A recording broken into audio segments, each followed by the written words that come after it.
Assalamualaikum warahmatullahi wabarakatuh. Berjumpa lagi di dalam mata kuliah Statistika Deskriptif. Kali ini membahas tentang ukuran gejala pusat. Di samping pembuatan tabel dan grafik, diperlukan juga ukuran yang dapat mewakili data sehingga dapat digunakan untuk membandingkan keadaan berbagai kelompok data. Statistik menyediakan suatu nilai berupa nilai tunggal yang cukup mewakili keseluruhan nilai yang terdapat dalam data tersebut.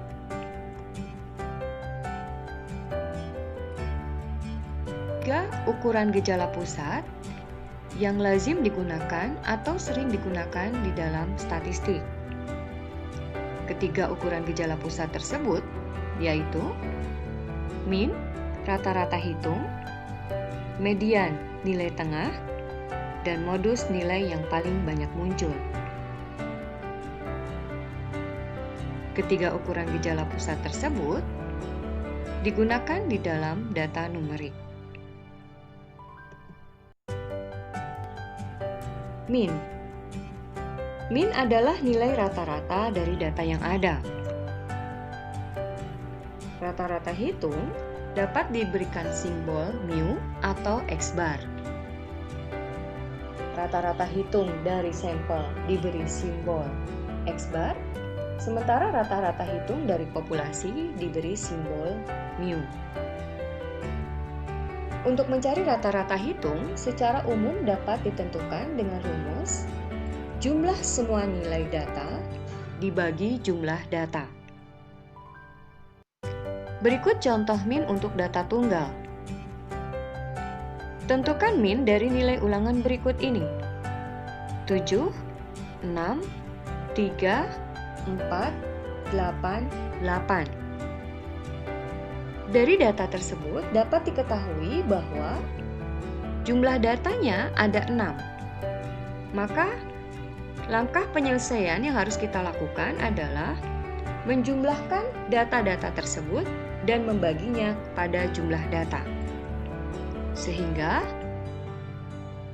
rata-rata hitung untuk data tersebut adalah 7 ditambah 6 ditambah 3 ditambah 4 ditambah 8 ditambah 8 dibagi 6. Sama dengan 36 dibagi 6 sama dengan 6.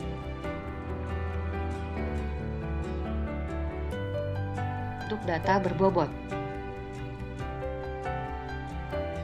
Di sini terdapat data sebagai berikut. Nilai 3, frekuensinya 2. Nilai 6, frekuensinya 3. Nilai 7, frekuensinya 1. Sementara nilai 9, frekuensinya 4. Untuk mencari min dari data yang berbobot tersebut, kita harus mengalihkan antara frekuensi dengan nilai.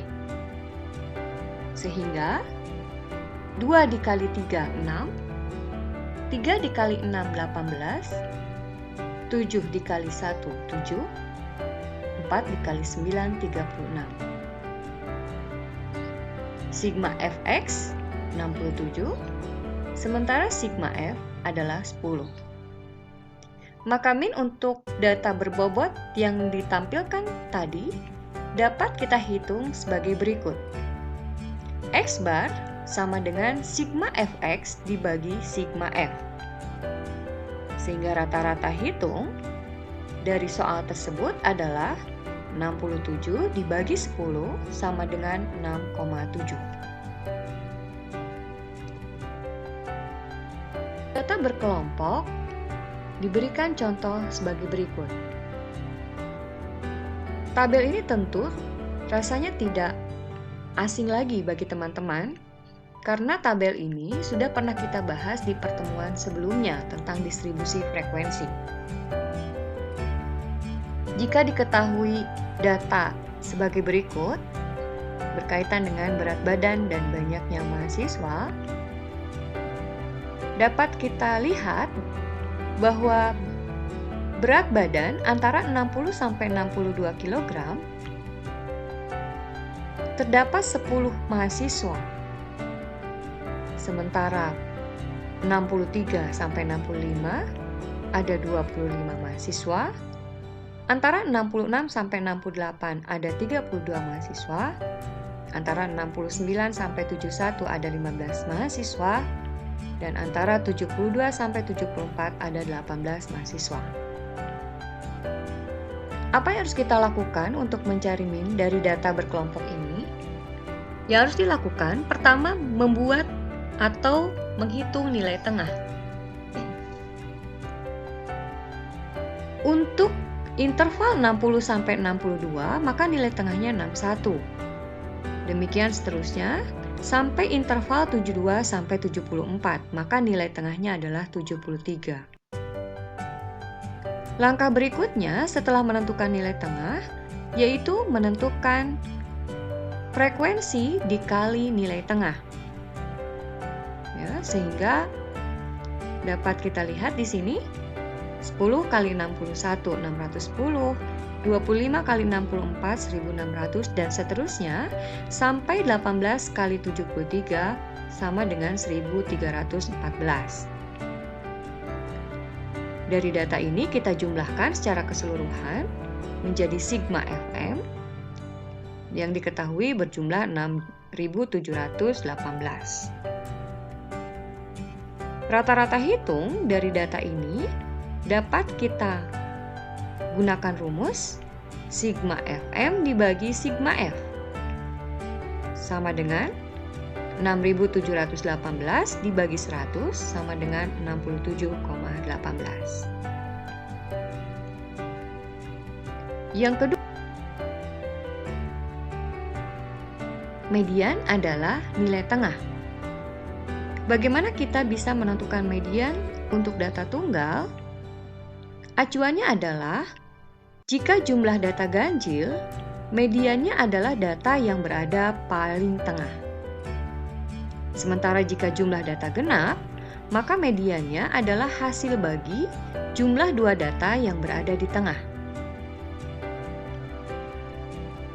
Di sini kita berikan contoh. Tentukan median dari data berikut ini.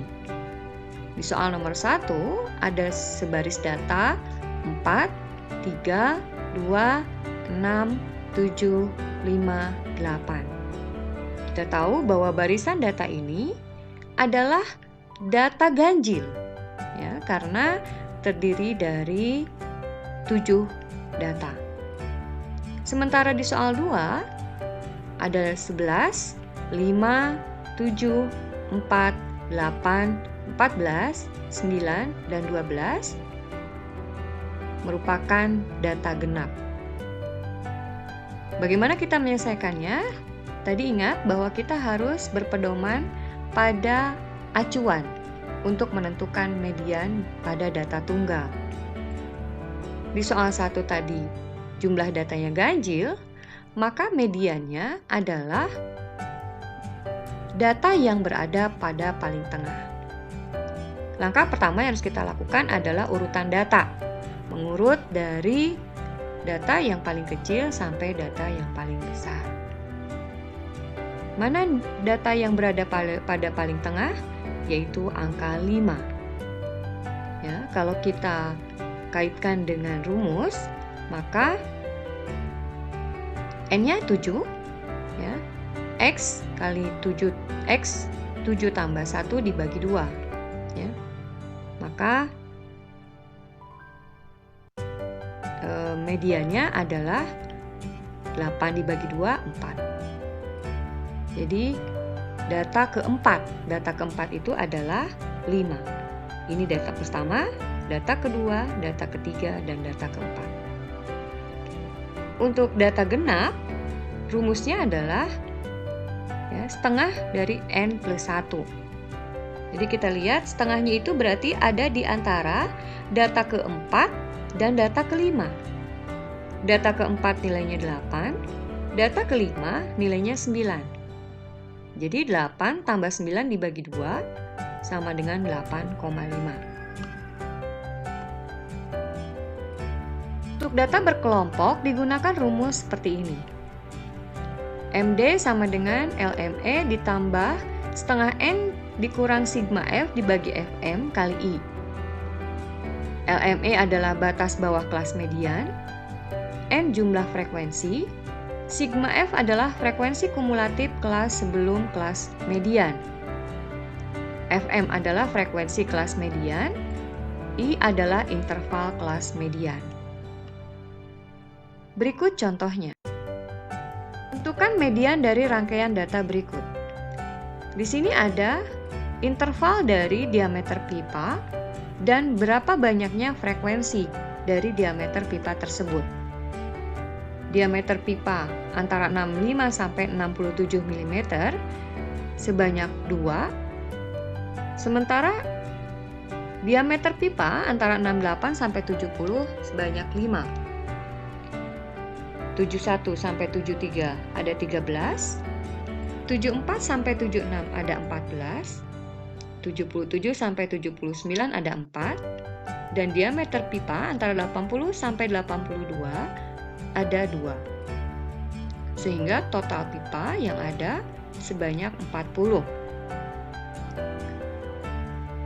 Langkah pertama yang harus kita lakukan untuk menentukan median dari data tersebut adalah mencari frekuensi kumulatif. Ya, frekuensi kumulatif itu adalah menjumlahkan frekuensi ya dari sebelum awal dengan sesudahnya. Misal, untuk kelas interval pertama maka frekuensi kumulatif 2. Kelas interval kedua, frekuensi kumulatifnya adalah 2 ditambah 5, jadi 7. Di kelas interval ketiga, 7 ditambah 13 sama dengan 20. Keempat, 20 ditambah 14 jadi 34 dan seterusnya. Sampai interval ke terakhir ya, 38 ditambah 2 sama dengan 40. Setelah kita menentukan frekuensi kumulatif, maka yang harus kita lakukan adalah menentukan letak median. Letak median itu dapat kita ukur atau dapat kita hitung dari setengah N. Ya, N-nya adalah 40, maka setengahnya adalah 20. Jadi sebetulnya median itu berada di kelas ketiga. Jadi karena frekuensi kumulatifnya adalah 20. Nah, setelah itu kita bisa menentukan batas kelas bawah median. Batas kelas bawahnya adalah 71, ya. Berarti 71 dikurangi 0,5. Jadi 70,5. Sementara frekuensi kumulatif kelas sebelum kelas median 7. Ya, karena kelas mediannya ada di 20. Jadi sebelum kelas median ada 7. Frekuensi kelas median 13, ya. Ini frekuensi kelas median. Sementara interval kelas mediannya 3. 3 itu dari mana? 71, 72, 73. Ya. Oke. Setelah itu teman-teman bisa memasukkan ke dalam rumus, ya. Jadi MD sama dengan 70,5 ditambah 20 ya, dikurangi 7 dibagi 13 dikali 3. Hasilnya adalah 73,5.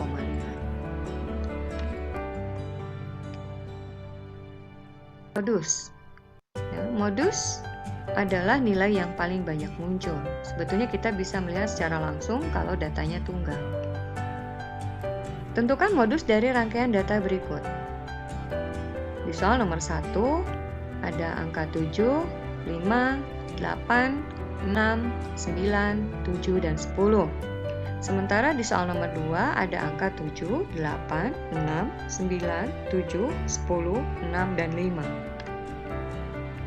Sama halnya dengan mengerjakan median, maka modus juga harus diselesaikan dengan cara meruntut data yang paling rendah kepada data yang paling tinggi.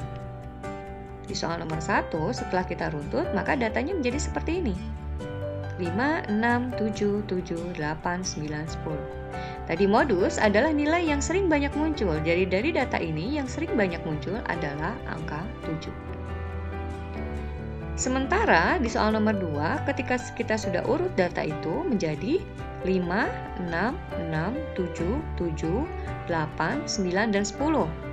Maka di sini ada dua nilai yang sering muncul, yaitu nilai 6 dan nilai 7. Bagaimana dengan Modus untuk data berkelompok dapat dihitung melalui rumus sebagai berikut. MO sama dengan LMO ditambah D1 dibagi D1 plus D2 dikali I.